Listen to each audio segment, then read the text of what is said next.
Hindi lahat ng wakas ay nakatatakot. May mga wakas na nakapananabik. Pero bakit kayo nananabik?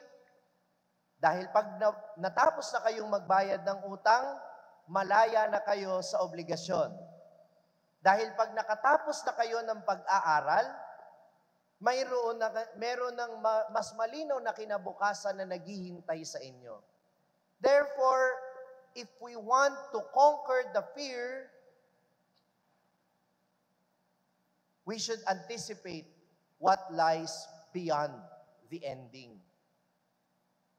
Para mawala yung takot natin sa wakas, dapat nating i-look forward o tanawin kung ano yung naghihintay pagkatapos ng wakas.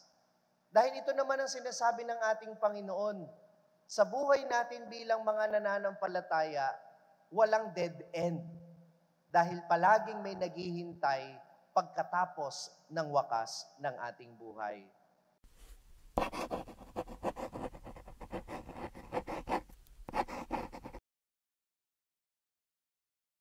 Magandang umaga po sa inyong lahat. Magandang umaga din po. Magdidilim ang araw, hindi magliliwanag ang buwan. Malalaglag mula sa langit ang mga bituin at mayayanig ang mga kapangyarihan sa kalawakan. Ano ang pakiramdam ninyo kapag naririnig ninyo ang mga salitang ito? Taas ang kamay ng excited. Sinong nagsasabi dito na natatakot o kinakabahan? Taas ang kamay.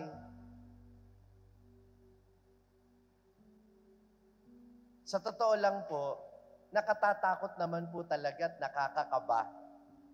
Hindi tayo sanay na madilim ang araw o ang buwan at lalong hindi natin ma-imagine na nalalaglag yung mga bituin mula sa langit. Sa pelikula lang natin napapanood yan, pero kung yan ay mangyayari sa totoong buhay, baka hindi natin kayanin. Pero ang tanong, gusto lang ba tayo takutin ng Panginoong Hesus? O meron siyang mas malalim na mensahe na gustong iparating sa atin kapag pinag-uusapan ang wakas ng panahon?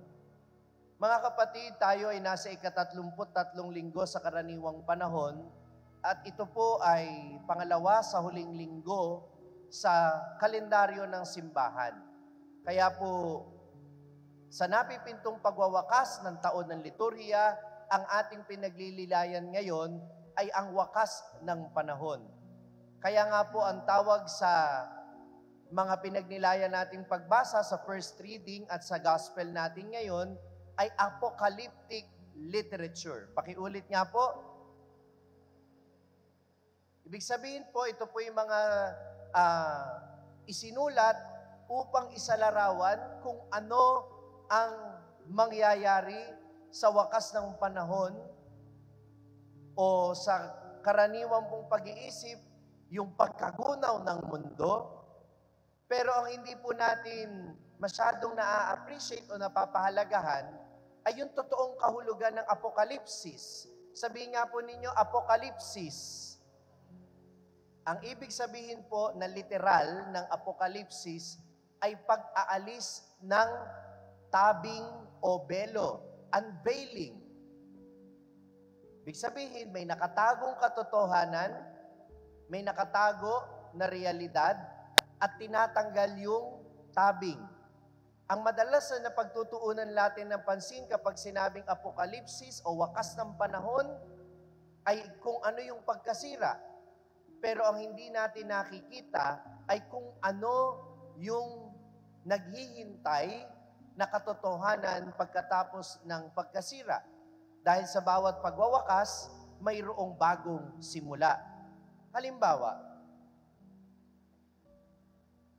sino man sa inyo yung nais magpatayo ng bagong bahay, hindi po madaling pagmasdan na yung lumang bahay ninyo ay sisirain. Tama o mali?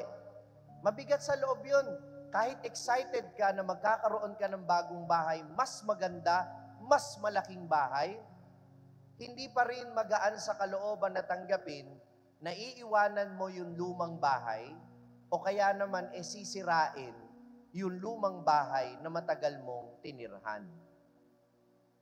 And perhaps this is the same feeling why we are afraid or not comfortable talking about end of life or end of times. Natatakot tayo, kinakabahan tayo tungkol sa wakas, ito man ay wakas ng ating buhay o ang wakas ng mundong ating kinapapalooban o ang wakas ng panahon, sapagkat nasanay na tayo na nakikita natin ang katotohanan ito. Nasanay na tayong nakatira sa mundong ito at hindi natin ma-imagine ang ating mga sarili na iiwanan din natin ang mundong ito o ang buhay nating ito. Pero kahit nahihirapan tayong tanggapin, yan ang totoo. Sabi nga sa kabisabihang Ingles, no one comes out of this world alive. Walang makalalabas sa mundong ito ng buhay.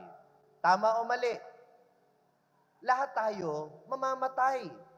Kahit ang ating Panginoong Jesucristo. Kaya niya ipinapaliwanag ang mga bagay na ito upang ipaalala sa kanila na magwawakas ang kanyang buhay sa mundong ito. Pero para din ipaalala sa kanila na hindi matatapos sa kamatayan ng lahat. Muli siyang mabubuhay at ang kanyang kamatayan ang magiging tulay sa ating muling pagkabuhay. With every end comes a new beginning. At yun yung nilulook forward natin. Sa totoo lang, hindi naman po lahat ng wakas ay kinatatakutan natin. Halimbawa, ano yung example ng mga wakas na hindi natin kinatatakutan? Yung mga merong loan dyan sa bangko, dahil may binabayarang bahay, sasakyan, appliances, o yung mga hindi pa bayad ang gadget tulad ng iPhone o Samsung, o kung ano man yan, o camera. Hindi ba kayo excited na matapos na yung inyong amortization o yung inyong mga home credit at mga loan ninyo sa bangko? Di ba nakaka-excite ang katapusan ng pagbabayad? Amen ba yon? Taas ang kamay ng mga estudyante dito. Taas ang kamay ng mga estudyante. Hindi ba kayo na-excite na gumraduate at makatapos ng pag-aaral? Hindi lahat ng wakas ay nakatatakot. May mga wakas na nakapananabik. Pero bakit kayo nananabik? Dahil pag natapos na kayong magbayad ng utang, malaya na kayo sa obligasyon. Dahil pag nakatapos na kayo ng pag-aaral, meron ng mas malinaw na kinabukasan na naghihintay sa inyo. Therefore, if we want to conquer the fear, we should anticipate what lies beyond the ending. Para mawala yung takot natin sa wakas, dapat nating i-look forward o tanawin kung ano yung naghihintay pagkatapos ng wakas. Dahil ito naman ang sinasabi ng ating Panginoon, sa buhay natin bilang mga nananampalataya, walang dead end. Dahil palaging may naghihintay pagkatapos ng wakas ng ating buhay. Amen ba yon? Pero sino yung mga dapat kabahan? Ang dapat kabahan ay yung mga tao na hindi man lang nagsumikap na maging kalugod-lugod sa Diyos. At ito yung sinasabi sa ating unang pagbasa ngayon, na yung mga taong kalugod-lugod sa Diyos, walang dapat katakutan, sapagkat ang masisilayan nila ay katarungan at kaligtasan pagdating ng wakas. Sino ang dapat kabahan? Yung mga taong umabuso sa mundong ito. Yung mga tao na hindi gumawa ng mabuti. Yung mga tao na naging makasarili. Sila yung dapat kabahan. Sapagkat pagdating ng kabilang buhay, lahat ng bagay na hindi mo pinanagutan sa mundong ito, papanagutan mo yan sa harap ng Diyos. Kaya ano ang panawagan sa atin? Imbis na katakutan natin ng wakas, ito'y ating paghandaan. Ang sabi ng Ebanghelyo natin, walang nakakaalam ng araw o oras ng pagsapit ng wakas. Ang Ama lamang ang nakakaalam nito. At maganda yung hindi natin alam. kung kailan darating ang wakas. Tanong niyo sa akin, bakit? Kasi hindi kayo mag-aaksaya ng panahon para gawin ang nararapat gawin. Kung alam ninyo kung kailan darating ang wakas ng buhay ninyo, ang wakas ng panahon, hindi kayo basta-basta magpapatawad o hihingi ng tawad. Sasayangin ninyo ang bawat araw para magmahal. Pero dahil hindi natin alam kung kailan darating ang wakas, ang pagmamahal ay hindi mo na ipagpapabukas. Dahil hindi mo alam kung kailan darating ang wakas, ngayon pa lang, hihingi ka na ng tawad at papatawarin mo na yung taong humihingi sa iyo ng tawad. Tanong niyo sa akin, bakit?